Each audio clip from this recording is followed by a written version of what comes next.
1877 সালে গরমের মৌসুম এতটাই ভয়াবহ ছিল যে ব্রিটিশ ইন্ডিয়ান মাদ্রাজ প্রেসিডেন্সির লাখ লাখ মানুষ মারা যায়, প্রত্যেকটা অলিতে গলিতে, প্রত্যেকটা রাস্তায়। এই একটা আকালে প্রায় 2 কোটি মানুষ মারা যায়, পুরো মহাদেশকে ধ্বংস করার মতো পরিস্থিতি।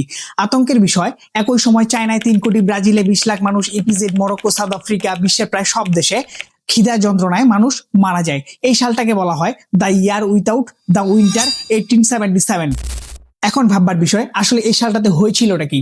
1887 সালে কোনো যুদ্ধ, কোনো ভাইরাস বা সেরকম কিছুই হয়নি, তো এই ভয়ঙ্কর তাণ্ডব হলো কেন? এটা ছিল প্রাকৃতিক ডিস্ট্রয়ার।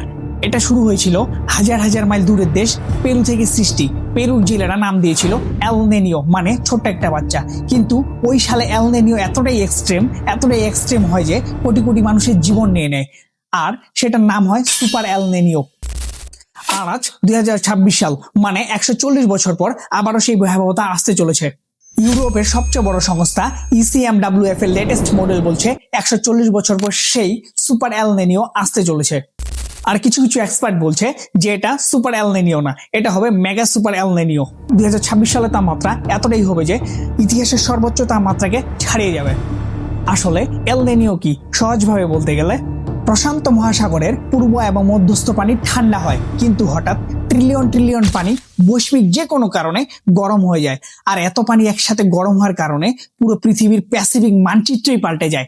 প্রশান্ত মহাসাগর পৃথিবীর সবচেয়ে বড় মহাসাগর, আর এর বাতাস চলাচল করে পূর্ব থেকে পশ্চিম দিকে, আর এর হাওয়াকে ট্রেড উইন্ডস বলা হয়।